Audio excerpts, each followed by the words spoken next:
That's a fact.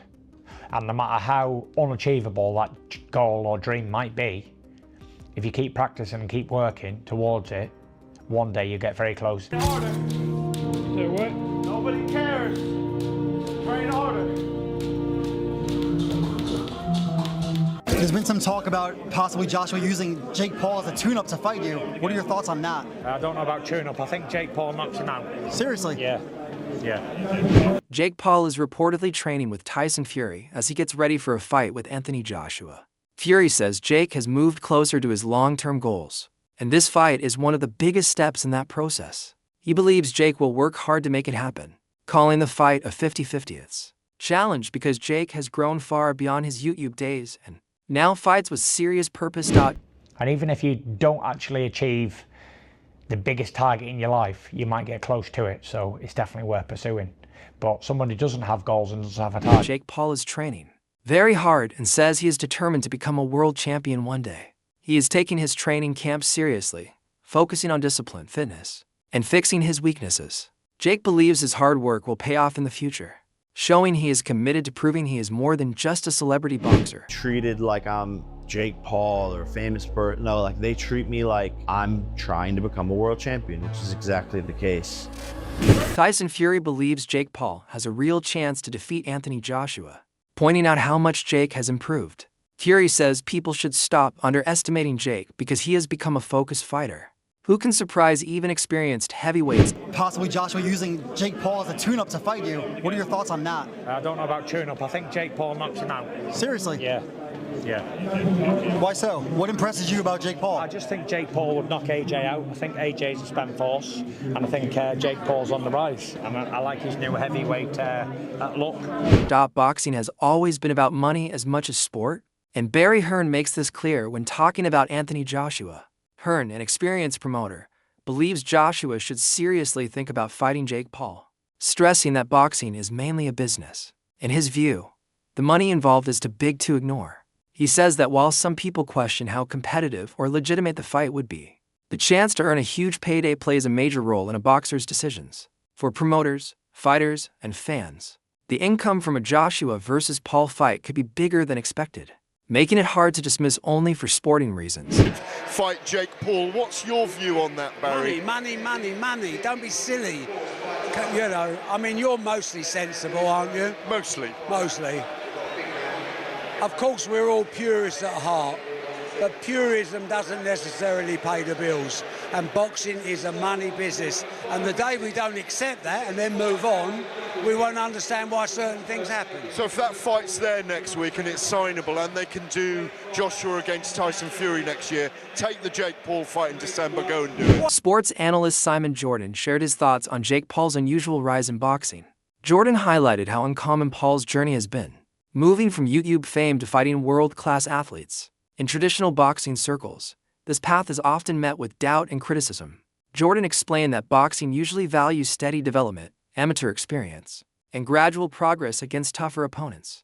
Jake Paul's approach breaks this tradition and raises questions for many in boxing about respect for the sport, competition quality, and whether this path can last. To be honest, it doesn't sit well, but as a normal working class lad, I've been asked by builders, would you fight Jake Paul for 5 million quid? I never got 5 million quid for fighting anyone else in a fight, so it's the silliest question in the world. I've been retired 7 years, I'm still very confident. If you give me 3 weeks to get off the couch, I'll probably still beat him with one hand. It's not. Yeah. He's not a good fighter, so it's not even being disrespectful to him. As a YouTuber, as a presenter in what he does, he blows me out the water. That's his line of work, but you're stepping into boxing, another profession. Now, to call it like a Canelo out, I think is disrespectful. To call Anthony Joshua out is lunacy, but we know why it's happening and why he does it. Forget Jake Paul. Forget Jake Paul. A lot of tickets. Paul. I mean, Jake Paul's going to do what Jake Paul does, but Anthony Joshua, and with respect to you and what you did and didn't earn in your career, Anthony Joshua has earned a king's ransom. Yeah. So he doesn't need to be fiddle with this, does he? Yeah. No, he doesn't. But again, all I keep seeing from people out there is, when is enough? And I get that. But when you're retired at 33, 34, and you've got to make that last, now you've got more experience than me in this, dealing with a lot of footballers in the past as well, and business people who have to make a certain amount of budget last. Despite criticism, Jake Paul has clearly helped several professional boxers earn their biggest paydays, showing his financial impact on the sport. However, his behavior has not always been praised. Fans and analysts say Paul has often disrespected boxing legends and traditional fighters by calling them out in ways seen as rude or dismissive. This creates tension in boxing. Paul brings money and attention, but his style challenges long-held traditions and divides opinions among veterans and purists. Anthony Joshua, exclusive, because I know that I will. I'm so sorry for my English, but I have to.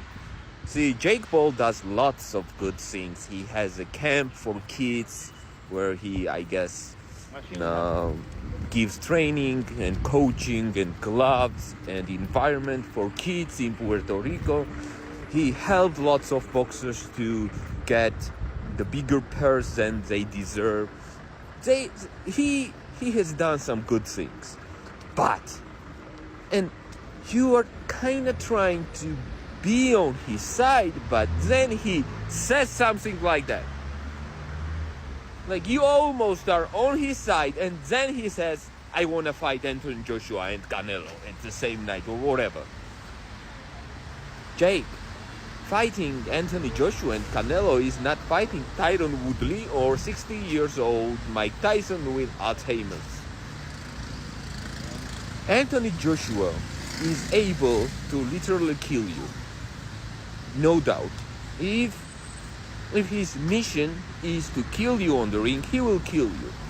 You lost against Tommy Fury. Tommy Fury won against you. What Anthony Joshua? What Canelo, my friend? Canelo, you would need the liver replacement after Canelo fight. I promise you. So stop doing that shit. Do the good things you are doing, and we will be on your side. Just stop saying crazy. The discussion around a possible Anthony Joshua versus Jake Paul fight goes beyond money. Comparisons with Gervonta Davis's exhibition bout against Paul highlight the difficulty of the matchup. While Davis was considered small compared to Paul, Joshua is a much tougher challenge because of his size and experience. Analysts say Joshua would not treat the fight as an exhibition, but would want a real contest, where skill and power are tested. This approach fits Joshua's professional mindset and separates this fight from other celebrity-driven bouts. One, yes, that's the former heavyweight champ. Why is he fighting Jake Paul? And two, why is Jake Paul putting his health and well-being on the line? Because someone asked me on Twitter, Wade, if Jake Paul gets knocked out, will his career be over? Buddy, his life may be over if he gets knocked out by AJ, because that dude put Francis Ngannou flat on his back, and I had never seen Francis Ngannou hurt before. Again, it's boxing, not MMA. Jake has a little more experience, but we're talking about a massive size difference. AJ's still relatively young and still relatively got something left in the tank, and he's only fought the world-class guys for the last 10 years. This would be Jake's not only hardest fight, most dangerous fight of his career. If Jake is doing this, it could signal the last one. I'm not even joking. This could signal Jake being like, I'm having one more of these and I'm out. Because where do you go from Anthony Joshua? We'll get into that part in a second, but the Netflix thing. We know that Anthony Joshua is an exclusive fighter to DAZN. Eddie Hearn has stated that multiple times. AJ, I'm pretty sure, even has a piece of DAZN. I could be wrong about that, but he signed a mega deal years ago with them. So for this fight to take place on Netflix would mean DAZN would say, you can have one of our biggest cash draws, and I may be in a revenue share thing, or maybe Netflix pays them some money, but you can have our biggest cash draw, and we don't have an affiliation with it. That seems a bit unrealistic. But having said that, this isn't a report from anybody in the camp. This is not MVP saying it. This is not Eddie Hearn saying it. This is Mike Coppinger, who I guess has talked to people in the camp. But an independent source saying that they are finalizing a deal. Not that they're in talks. They are finalizing a deal. So this is, again, we're talking 1 yard line. First. Gareth A. Davies points out a key issue: the big physical advantage Joshua has over Paul. Joshua stands around 6 feet 7 inches and weighs much more than the 6'0" inches Paul. His size and strength give him a clear edge. This difference matters because it affects both strategy and safety in the ring. Davies says these factors, combined with Joshua's top-level skills, would make the fight very tough for Paul, while also increasing its excitement and financial appeal. For fans, the contrast makes the matchup more interesting, blending size, skill. I'm not sure Anthony Joshua's going to play the game like everyone else. And it could be fairly calamitous, I think, if Joshua stepped into a ring with Jake Paul. But we're going to watch it because we want to see Jake Paul get knocked the F out. We do. Everyone wants to see it. I mean, I've even said it to him. I was looking forward to Mike Tyson him knocking him the fuck out. Doesn't surprise me. He's looking for the biggest names out there, and it just shows that he's prepared to put himself on the line to promote himself. Would it be more competitive than the Ngannou fight, in your opinion, or less? That's a very good analogy. It's a very good comparison. Much less competitive. I mean, I think it's got to be at that level of exhibition bout. I think it's a very dangerous fight for Jake Paul. Very dangerous. He's probably got one chance to try and counterpunch. And if he catches Joshua, he might do something, but I see that as 100. Another major factor is Joshua's powerful knockout ability, which Gareth describes using strong imagery. This power is not just intimidating, but also a key tactical advantage. Experts say even one mistake by Paul could end the fight quickly, making the bout both dangerous and exciting. Joshua's punching strength highlights the serious sporting risk involved, balancing the business side with real athletic danger. This one, you got a guy who's 6'7" to Jake Paul 6'2", probably weighs 30 pounds more than him if he's 220, and who hits like a blooming mule, kicks. So, and you know, yes, Anthony Joshua's had issues against very skilled boxers, and he's been caught by Andy Ruiz, and he's been caught by Alexander Usyk twice, and out-hustled and out-boxed, and knocked out by Daniel Dubois. But Jake Paul is not the kind of not the kind of guy who is going to be able to pick him apart in any way. Michael Bisping offers a clear look at the risk and reward for Jake Paul. Bisping explains that Paul is in a rare position where there is little downside. If he beats Joshua, he would gain massive praise and respect. Even if he loses, his fame and attention would still grow. This is different from traditional boxing, where losses can hurt a career badly. For Paul, the rewards are huge and the risks are small, which explains why he keeps chasing big-name fights. On an island by myself, everyone says the same thing, and he would potentially prove all of those critics wrong. Well, yeah, he would, maybe, unless there's some funny business, right? And for Anthony Joshua, as I said, this is kind of a lose-lose, right? Because if he wins, people are still going to say, well, you only beat Jake Paul, right? The man that lost to Tommy Fury, after all, right? That's the only loss in his record, Tommy Fury. You're telling me that Tommy Fury is going to beat him, and then Anthony Joshua's not going to beat him? So if he beats him, he gets no credit. And if he loses, then holy sh**.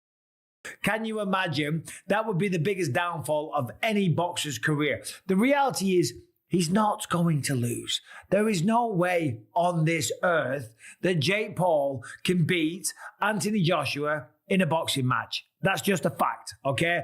Look at what he did to Francis Ngannou. Francis Ngannou hits as hard as a Ford Escort, going 100 miles an hour or whatever that stat was. Comes from the UFC. He was the UFC heavyweight champion of the world.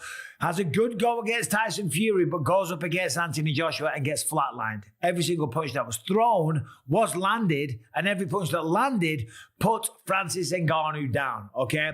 So to stand there and think that Jake Paul, who's much, much smaller, who has way less experience, that doesn't weigh anything near him, is going to have a chance, and not to mention the technical abilities. Let's just talk about that. Not to mention the technical abilities or experience. We're talking about an Olympic gold medalist, remember, from back in the day, who's then gone on to become a true British boxing icon, or a worldwide boxing icon, let's be honest, right?